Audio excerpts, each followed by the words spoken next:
بسم اللہ الرحمن الرحیم۔ السلام علیکم۔ یہ کاشانہ بصیرت کا آڈیو بک چینل ہے اور آپ جو کتاب سماعت فرما رہے ہیں اس کا نام ہے عقائد امامیہ۔ اس کے مؤلف ہیں آیت اللہ عظمیٰ جعفر سبحانی اور اس کا ترجمہ کیا ہے حجت الاسلام مولانا سید قلبی حسین رضوی نے۔ آئیے سنتے ہیں اس کا پارٹ نمبر 16 صفحہ نمبر 248۔ نمبر 6، جب لوگوں سے حساب و کتاب لینے کا کام مکمل ہوگا اور لوگوں کی قسمت واضح ہو جائے گی تو خالق کائنات حضرت پیغمبر اسلام صلی اللہ علیہ وآلہ وسلم کے ہاتھ میں ایک پرچم دے دے گا جس کا نام لواء الحمد ہوگا، اور حضرت صلی اللہ علیہ وآلہ وسلم بہشتیوں کے آگے آگے بہشت کی طرف بڑھیں گے۔ بہار الانوار جلد 8 باب 18 حدیث نمبر 1-12، مسند احمد 281 295 3/144۔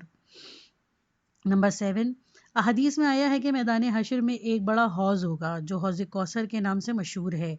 پیغمبر اسلام صلی اللہ علیہ وآلہ وسلم سب سے پہلے اس حوض پر پہنچیں گے اور امت کی نجات یافتہ افراد پیغمبر اکرم صلی اللہ علیہ وآلہ وسلم اور اہل بیت اطہار علیہ السلام کے ہاتھوں سے اس حوض سے سیراب ہوں گے۔ 114ویں اصل، قیامت کے دن شفاعت کرنے والوں کی شفاعت اسلام کے مسلم عقائد میں سے ہے جو اذن الہی سے انجام پاتے ہیں۔ یہ شفاعت ان افراد کے بارے میں ہوگی جنہوں نے دین اور خدا سے کلی طور پر رشتہ نہ توڑا اور شفاعت کی لیاقت رکھتے ہوں۔ ایسے افراد کچھ گناہوں کی آلودگی کے باوجود شفاعت کرنے والوں کی سفارش کی بدولت دوبارہ رحمت الہی کے حقدار ہوں گے۔ شفاعت کا عقیدہ قرآن اور احادیث سے لیا گیا ہے جس کی طرف ہم ذیل میں اشارہ کرتے ہیں۔ الف، قرآن میں شفاعت۔ قرآن مجید کی آیات قیامت کے دن کی شفاعت کے وجود کی خبر دیتی ہے۔ یہ مقدس کتاب شفاعت اور اس کے اذن الہی کے تحت ہونے کے بارے میں یوں تو وضاحت کرتی ہے۔ سورہ انبیاء آیت نمبر 28، اور وہ شفاعت کرنے والے کسی کی سفارش نہیں کر سکتے مگر یہ کہ خدا اس کو پسند کرے۔ ایک دوسری آیت میں فرماتا ہے سورہ یونس آیت نمبر 3، کوئی اس کی اجازت کے بغیر شفاعت کرنے والا نہیں ہے۔ اس لحاظ سے قرآن کے مطابق شفاعت اذن اور رضا الہی کے تحت ایک ایسی ثابت شدہ حقیقت ہے جس سے انکار نہیں کیا جا سکتا۔ اب ہم دیکھتے ہیں کہ شفاعت کرنے والے کون ہیں۔ بعض آیات سے یہ پتہ چلتا ہے کہ فرشتے شفاعت کرنے والے ہیں، جیسے کہ خداوند عالم فرماتا ہے سورہ نجم آیت نمبر 3، اور آسمان میں کتنے ایسے فرشتے ہیں جن کی سفارش کسی کام نہیں آ سکتی جب تک کہ خدا جس کے بارے میں چاہے اور اسے پسند کرے اس کی اجازت نہ دے دے۔ مفسرین آیہ عسیٰ ان یبعثک ربک مقاما محمودا یعنی بنی اسرائیل کی آیت نمبر 79، ان قریب آپ کا پروردگار اس طرح آپ کو مقام محمود تک پہنچا دے گا، کی تفسیر میں کہتے ہیں کہ مقام محمود کا مقصد مقام شفاعت ہے جو پیغمبر اسلام صلی اللہ علیہ وآلہ وسلم کو حاصل ہے۔ المیزان 13/191-192، مجموع البیان 10/549 بے، روایت میں شفاعت۔ قرآن مجید کے علاوہ احادیث کی کتابوں میں بھی پیغمبر اسلام صلی اللہ علیہ وآلہ وسلم شفاعت کے بارے میں بہت سی روایتیں نقل کی ہوئی ہیں جن میں سے بعض کی طرف ہم ذیل میں اشارہ کرتے ہیں۔ پیغمبر اسلام صلی اللہ علیہ وآلہ وسلم نے فرمایا، میری شفاعت میری امت کے ان افراد سے مخصوص ہے جو گناہان کبیرہ کے مرتکب ہیں۔ شیخ صدوق من لا یحظ الفقیہ 3/372۔ بظاہر اس شفاعت کا گناہان کبیرہ کے مرتکب افراد سے مخصوص ہونے کا سبب یہ ہے کہ خداوند کریم نے صراحت کے ساتھ وعدہ کیا ہے کہ اگر انسان گناہان کبیرہ سے اجتناب کرے تو اسے بخش دے گا، سورہ نساء آیت نمبر 37، پھر اس صورت میں شفاعت کی ضرورت ہی نہیں ہوگی۔ نمبر 2، نیز پیغمبر اسلام صلی اللہ علیہ وآلہ وسلم نے فرمایا، خداوند متعال کی طرف سے مجھے 5 نعمتیں عطا ہوئی ہیں، ان میں سے ایک شفاعت ہے۔ میری شفاعت ان لوگوں کے حق میں ہوگی جو کسی کو خدا کا شریک قرار نہ دیں۔ خصال شیخ صدوق ابواب پنجگانہ، حدیث صحیح بخاری 1/42، مسند احمد 1/301۔ قیامت کے دن پیغمبر اسلام صلی اللہ علیہ وآلہ وسلم کے علاوہ شفاعت کرنے والے جیسے ائمہ معصومین، علماء اور شہداء نیز ان کے ذریعے شفاعت پانے والوں سے متعلق جاننے والوں کو چاہیے کہ وہ عقائد ما کلام اور حدیث کی کتابوں کا مطالعہ کریں۔ اس ضمن میں اس امر کی طرف توجہ دینا ضروری ہے کہ شفاعت کے عقیدے کو توبہ قبول ہونے کے عقیدے کی طرح لوگوں کے لیے گناہ کے ارتکاب میں گستاخی کے سبب نہیں ہونا چاہیے، بلکہ اس امید کی کرن سمجھ کر عفو و بخشش کی امید سے راہ راست پر آنا چاہیے، اور نا امیدوں کی طرح نہیں ہونا چاہیے جو پانی سر سے اونچا سمجھ کر صحیح راستے پر آنے کی فکر چھوڑ دیتے ہیں۔ مذکورہ بیان سے یہ امر واضح ہوتا ہے کہ شفاعت کا نمایاں اثر بعض گناہگاروں کی بخشش و معافی ہے۔ اس لحاظ سے اس کا امر صرف شفاعت ہونے والوں کی درجات میں ترقی ہے، جیسا کہ بعض اسلامی فرقے یعنی معتزلہ وغیرہ کہتے ہیں۔ 115ویں اصل، جیسا کہ ہم نے بیان کیا کہ آخرت میں اذن الہی کے تحت شفاعت کی بنیاد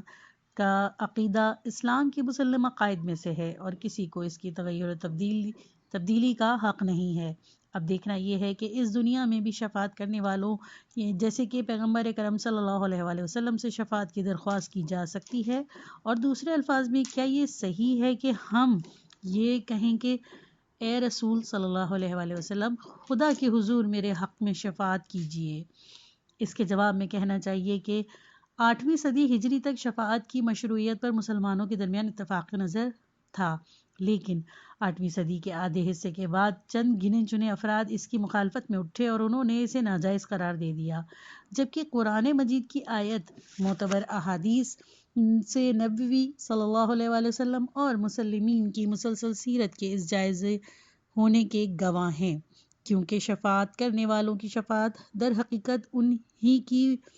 ان کی وہی دعا ہے جو وہ افراد کے حق میں کرتے ہیں، اور مومنین سے دعا کی درخواست کرنا کسی شک و شبے کے بغیر ایک جائز اور احسن کام ہے۔ چاہ جائے کہ پیغمبر اکرم صلی اللہ علیہ وآلہ وسلم سے دعا کی درخواست کرنا۔ پیغمبر اکرم صلی اللہ علیہ وآلہ وسلم سے نقل کی گئی ابن عباس رضی اللہ عنہ کی ایک حدیث اس بات کی روشن دلیل ہے کہ مومن کی شفاعت دوسرے لوگوں کے حق میں اس کی دعا ہے۔ اگر کوئی مسلمان مر جائے اور 40 مومن موحد اس کے جنازے پر نماز پڑھیں تو خدا ان کی شفاعت کو اس کے حق میں قبول کر لیتا ہے۔ صحیح مسلم 3/54۔ کیونکہ یہ بات مسلم ہے کہ نماز جنازہ کے دوران 40 مومنین کی شفاعت اس میت کے حق میں ان کی دعا کے سوا کچھ اور نہیں ہے۔ تاریخ کے ورق گردانی کرنے سے معلوم ہوتا ہے کہ پیغمبر اسلام صلی اللہ علیہ وآلہ وسلم کے صحابی حضرت صلی اللہ علیہ وآلہ وسلم کی زندگی میں آپ صلی اللہ علیہ وآلہ وسلم سے شفاعت کی درخواست کرتے تھے۔ ترمذی انس بن مالک سے نقل کرتے ہوئے لکھتے ہیں کہ انس نے کہا، میں نے پیغمبر اسلام صلی اللہ علیہ وآلہ وسلم سے درخواست کی کہ قیامت کے دن میری شفاعت فرمائیں۔ پیغمبر خدا صلی اللہ علیہ وآلہ وسلم نے فرمایا، ایسا ہی کروں گا۔ میں نے عرض کی، آپ صلی اللہ علیہ وآلہ وسلم کو قیامت کے دن کہاں پاؤں گا؟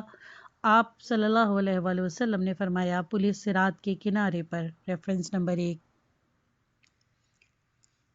صحیح ترمذی 4/42۔ شفاعت کی درخواست حقیقت میں شفیع سے دعا کی درخواست کے علاوہ اور کچھ نہیں۔ عصر انبیاء میں بھی اس کے چند نمونے قرآن مجید میں درج کیے جاتے ہیں۔ نمبر 1، حضرت یعقوب علیہ السلام کے بیٹوں نے ان کے ظلم کے فاش ہونے کے بعد اپنے باپ سے درخواست کی کہ وہ خدا سے ان کی بخشش کی سفارش کریں۔ حضرت یعقوب علیہ السلام نے بھی ان کی درخواست قبول کی اور اپنے وقت پر اس پر عمل کیا۔ ریفرنس نمبر 2، سورہ یوسف آیت نمبر 97-98۔ قرآن مجید فرماتا ہے، کاش جب ان لوگوں نے اپنے نفس پر ظلم کیا تھا تو آپ کے پاس آتے اور خود بھی اپنے گناہوں کے لیے استغفار کرتے اور رسول بھی ان کے حق میں استغفار کرتا تو یہ خدا کو بڑا ہی توبہ قبول کرنے والا اور مہربان پاتے۔ سورہ نساء آیت نمبر 64۔ اسی طرح منافقین کے بارے میں فرماتا ہے، اور جب ان سے کہا جاتا ہے کہ آؤ رسول اللہ صلی اللہ علیہ وآلہ وسلم تمہارے حق میں استغفار کریں گے تو سر پھرا لیتے ہیں اور تم دیکھتے ہو کہ تکبر کی بنا پر منہ بھی موڑ لیتے ہیں۔ ظاہر ہے کہ پیغمبر اکرم صلی اللہ علیہ وآلہ وسلم سے استغفار در حقیقت وہی طلب شفاعت ہے، اور چونکہ طلب استغفار کی مخالفت نفاق اور استکبار کی علامت ہے، لہذا قدرتی طور پر اس کی انجام دہی بھی خدا کے حضور ایمان و خضوع کی علامت ہوگی، اور چونکہ اس بحث میں ہمارا مقصد شفاعت کی درخواست کے جائز ہونے کو ثابت کرنا ہے، لہذا ان آیات کے مطابق شفیع کا زندہ نہ ہونا مقصد کو کوئی ضرر نہیں پہنچاتا۔ اگر فرض کر لیا جائے کہ یہ آیت صرف زندہ لوگوں کے بارے میں وارد ہوئی ہے، نہ کہ مردوں کے لیے، پھر بھی اس میں ہمارا مقصود کو نقصان نہیں پہنچتا، کیونکہ اگر زندوں سے شفاعت کی درخواست شرک نہیں تو قدرتی طور پر مردوں سے شفاعت کی درخواست بھی شرک نہیں ہوگی، اسی لیے کہ شفیع کی حیات و موت شرک و توحید کی بنیاد نہیں ہے، اور جو چیز ارواح سے درخواست شفاعت کے وقت ضروری ہے وہ ان کی قوت سماعت ہے، کہ ہم توسل کے بحث کے سلسلے میں اس کی وضاحت کریں گے اور مذکورہ رابطے کے وجود اور فائدے کو بھی ثابت کریں گے۔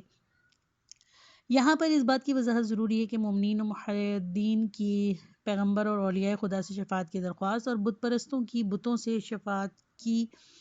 درخواست کے درمیان آسمان و زمین کا فرق ہے، کیونکہ موحدین اور مومنین وہ بنیادی مطالب کے اقرار کے ساتھ اولیاء الہی سے شفاعت کی درخواست کرتے ہیں۔ نمبر 1، شفاعت کا مقام و مرتبہ ایک ایسا مرتبہ ہے جو صرف خدا سے مربوط ہے، اور اس کے اختیار میں، جیسے کہ قرآن فرماتا ہے سورہ زمر آیت نمبر 44، کہہ دیجئے کہ شفاعت کا تمام تر اختیار اللہ کے ہاتھوں میں ہے، اور سورہ بقرہ کی آیت نمبر 255، کون ہے جو اس کی بارگاہ میں اس کی اجازت کے بغیر شفاعت کر سکے۔ نمبر 2، شفاعت کرنے والے جن کی طرف موحدین و مومنین درخواست کا ہاتھ بڑھاتے ہیں، خدا کے مخلص بندے ہوتے ہیں کہ بارگاہ الہی میں تقرب کی وجہ سے ان کی دعا قبول ہوتی ہے۔ مذکورہ دو شرائط کی بنا پر عصر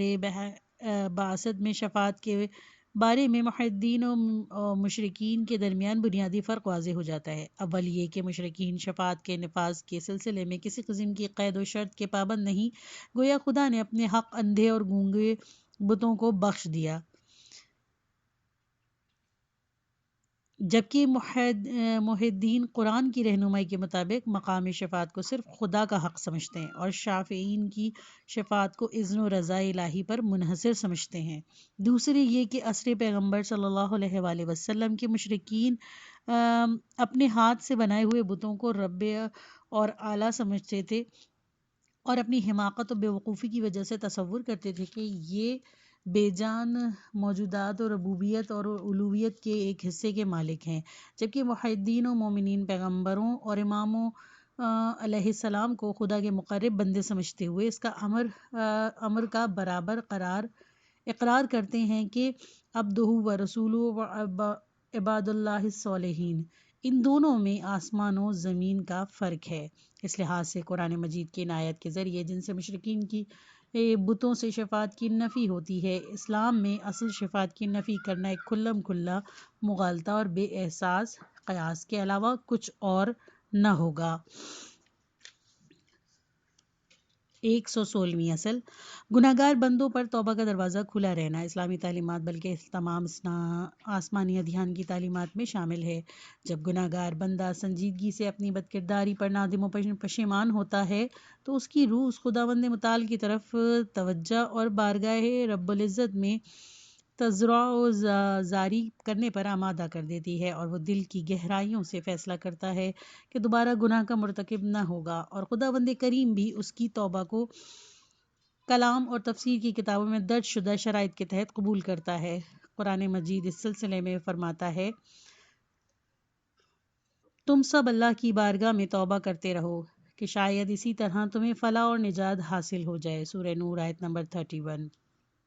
جو لوگ توبہ کے تربیتی اور تہذیبی آثار اور شفاعت کے اعتقاد سے آگاہ نہیں، یہ تصور کرتے ہیں کہ ان دو دروازوں کا گناہ گاروں کے لیے کھلا رہنا ان کے گناہوں کے لیے ایک قسم کی حوصلہ افزائی ہے،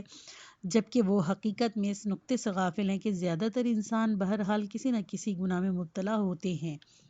بہت کم ایسے انسان پائے جاتے ہیں جو اپنی پوری زندگی میں گناہ کے نزدیک نہ گئے ہوں۔ اسی لیے اگر باب توبہ یعنی شفاعت لوگوں پر کھلا نہ ہو تو وہ افراد جو چاہتے ہیں کہ اپنی باقی عمر میں گناہ سے پرہیز کر کے طہارت و پاکی کا راستہ اختیار کرے، وہ پھر اپنے آپ سے مخاطب ہو کر کہیں گے ہم نے جو گناہ کیے ہیں اس کی سزا ہمیں بہر صورت ہی ملے گی اور ہم جہنم میں ڈال دیے جائیں گے، لہٰذا اب کیوں نہ باقی عمر بھی اپنی نفسانی خواہشات کو پورا کر کے ناجائز دینوی لذتوں سے بہرہ مند ہوتے رہے۔ اسی طرح توبہ کا دروازہ بند ہونے کی صورت میں رحمت الہی سے یاس و نا امیدی کے گہرے کنویں کا منہ کھولا جاتا ہے جو انسان کو اژدہے کی طرح نگل ڈالتا ہے۔ توبہ کے مثبت اثرات اس وقت واضح ہوتے ہیں جب ہم جان لیں کہ توبہ قبول ہونے کے لیے اسلام نے کچھ شرطیں رکھی ہیں جس پر دین کے پیشواؤں اور علوم اسلامی کے محققین نے تفصیل سے روشنی ڈالی ہے۔ قرآن مجید واضح الفاظ میں توبہ کے بارے میں یوں فرماتا ہے، سورہ انعام آیت نمبر 54، تمہارے پروردگار نے اپنے اوپر رحمت لازم کر لی ہے، لازم قرار دے لی ہے کہ تم میں جو بھی آرزوئے جہالت برائی کرے گا اور اس کے بعد توبہ کر کے اپنی اصلاح کرے گا تو خدا بخشنے والا اور مہربان ہے۔ 170ویں اصل، عقل اور احادیث اس امر کے گواہ ہیں کہ قیامت کے دن ہر انسان اپنے نیک اعمال کی جزا پائے گا۔ قرآن اس سلسلے میں بیان فرماتا ہے، سورہ زلزال آیت نمبر 7، پھر جس شخص نے ذرا برابر نیکی کی ہے وہ اسے دیکھ لے گا، اور پھر فرماتا ہے سورہ نجم آیت نمبر 41، اور اس کی کوشش عنقریب اس کے سامنے پیش کر دی جائے گی، اس کے بعد اسے پورا پورا بدلہ دیا جائے گا۔ مذکورہ آیت سے معلوم ہوتا ہے کہ انسان کے برے اعمال اس کے نیک اعمال کو نابود نہیں کر سکتے۔ ساتھ ہی یہ بھی جاننا چاہیے کہ کفر و شرک جیسے بعض ایسے خاص گناہ ہیں جن کے مرتکب ہونے یا ارتداد کا راستہ اختیار کرنے سے انسان کے اعمال برباد ہو جاتے ہیں، اور اسی طرح اس کے نیک اعمال نابود ہو جاتے ہیں اور وہ قیامت کے دن ابدی عذاب میں مبتلا ہو جاتا ہے، جیسے کہ قرآن فرماتا ہے، سورہ بقرہ آیت نمبر 2:17، اور جو بھی اپنے دین سے پلٹ جائے گا اور کفر کی حالت میں مر جائے گا اس کے اعمال برباد ہو جائیں گے اور وہ جہنمی ہوگا اور وہ ہمیشہ وہیں رہے گا اور وہ وہیں ہمیشہ رہے گا۔ جو کچھ ہم نے اوپر بیان کیا اس کے مطابق ہر مومن دوسری دنیا میں اپنے نیک و بد اعمال کی جزا و سزا پائے گا، لیکن ارتداد اور اس جیسے گناہ جن کا قرآن و احادیث میں تذکرہ ہوا ہے اس کے نیک اعمال نابود اور برباد ہونے کے سبب بن جاتے ہیں۔ آخر میں اس نقطے کی یاد دہانی ضروری ہے کہ خداوند متعال نے مومنین کے نیک کاموں کی پاداش و جزا کا وعدہ کیا ہے اور اس کے مقابلے میں بدکاریوں کی سزا کے طور پر وعید ہے، لیکن عقل کے حکم کے مطابق ان دو وعدے و وعید میں فرق ہے۔ وعدے پر عمل کرنا ایک عقلی اصول ہے اور اس کے خلاف ورزی قبیح ہے، لیکن وعید کے بارے میں ایسا نہیں ہے، چونکہ سزا دینا سزا دینے والے کا حق ہے اور وہ اپنے حق سے دستبردار بھی ہو سکتا ہے، اور اس میں کوئی حرج بھی نہیں ہے کہ بعض نیک کام برے کاموں کی پردہ پوشی کرتے ہوں۔ اس کام کو اصطلاح میں تکفیر کہتے ہیں۔ کشف المرض سواد 43 مقصد 6 مسئلہ 7۔ قرآن مجید میں بعض نیک اعمال کو برے اعمال کی تکفیر کا سبب جانا گیا ہے کہ ان میں سے ایک انسان کا گناہان کبیرہ سے دوری اختیار کرنا، جیسا کہ فرماتا ہے سورہ نساء آیت نمبر 31، اگر تم بڑے بڑے گناہوں سے جن سے تمہیں روکا گیا ہے پرہیز کر لو تو ہم دوسرے گناہوں کی پردہ پوشی کریں گے اور تمہیں باعزت منزل مقصود تک پہنچا دیں گے۔ توبہ اور پوشیدہ طور صدقہ دینا وغیرہ بھی اس قسم کا اثر رکھتے ہیں۔ ریفرنس نمبر 1 سورہ تحریم آیت نمبر 8، سورہ بقرہ آیت نمبر 271۔ 118ویں اصل، جہنم میں تا ابد عذاب میں مبتلا رہنا کافروں کے لیے مخصوص ہے اور گناہگاروں کے لیے مومنین جن کی روحیں توحید سے منور ہیں، اس کے لیے بخشش اور آگ سے نجات کا رستہ بند نہیں ہے، جیسے کہ قرآن مجید میں ارشاد ہوتا ہے، اللہ اس بات کو معاف نہیں کر سکتا کہ اس کا شریک قرار دیا جائے، اور اس کا علاوہ جس کو چاہے بخش سکتا ہے، اور جو بھی اس کا شریک بنائے گا اس نے بہت بڑا گناہ کیا۔ سورہ نساء آیت نمبر 48۔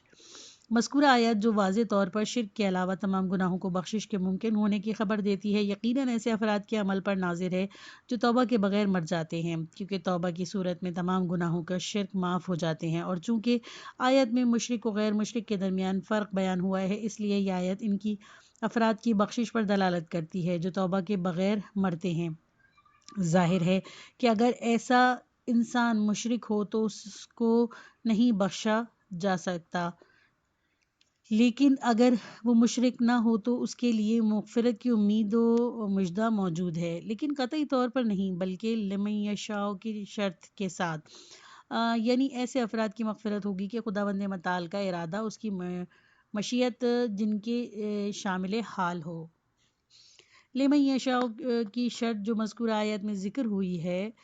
خداوند متعال نے وسیع رحمت کو بیان کرتی ہے، در حقیقت گناہ گاروں کو خوف اور رجا کے درمیان قرار دے کر ان کو خطرے سے بچانے کے لیے توبہ کی ترغیب دیتی ہے، لہذا مذکورہ وعدہ انسان کو دو خطروں یعنی یاس و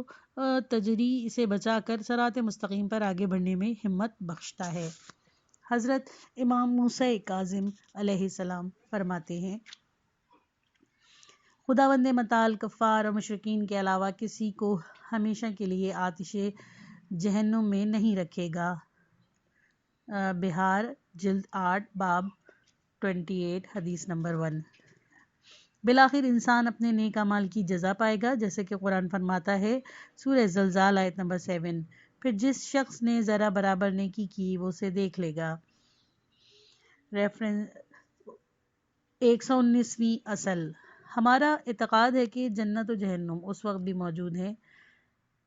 موجود ہیں۔ شیخ مفید اس سلسلے میں فرماتے ہیں، جنت اور جہنم اس وقت موجود ہیں، ان کے وجود پر احادیث سے گواہ ہیں اور فقہ اسلام اس پر اتفاق نظر رکھتے ہیں۔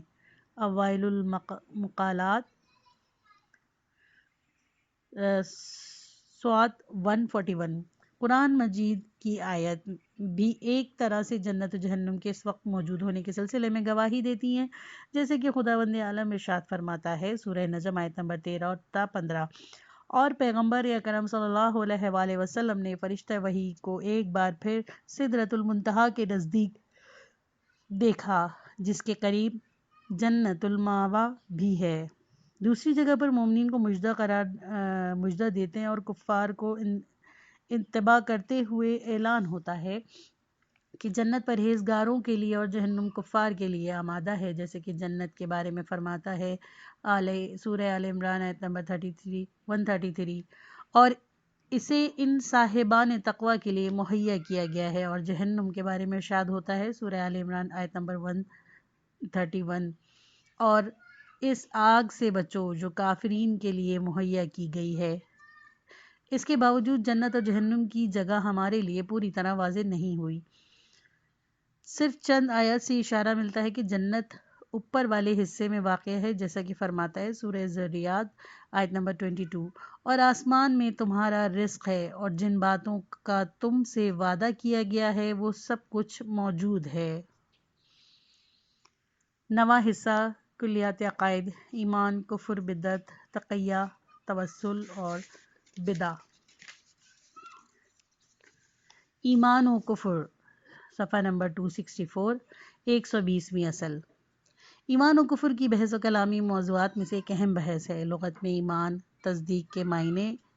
اور کفر چھپانے کے معنی میں ہے۔ اس لحاظ سے کاشتکار جو گندم کے بیج کو مٹی کے نیچے چھپاتا ہے کو بھی کافر کہتے ہیں، لیکن عقائد و علم کی اصطلاح میں ایمان کا مقصد خدا کی وحدانیت پر ایمان، قیامت کے دن پر یقین اور خاتم الانبیاء حضرت محمد مصطفیٰ صلی اللہ علیہ وآلہ وسلم کی رسالت پر اعتقاد ہے۔ البتہ خاتم الانبیاء صلی اللہ علیہ وآلہ وسلم کی رسالت پر ایمان کے دائرے میں دیگر انبیاء الہی، گزشتہ آسمانی کتابوں اور ان تعلیمات و احکام پر بھی یقین شامل ہے جنہیں پیغمبر اسلام صلی اللہ علیہ وآلہ وسلم بشر کے لیے لائے ہیں۔ ایمان کا اصلی اور حقیقی مرکز انسان کا دل ہے، جیسا کہ قرآن مجید فرماتا ہے سورہ مجادلہ آیت نمبر 22، اللہ نے صاحبان ایمان کے دلوں میں ایمان لکھ دیا ہے۔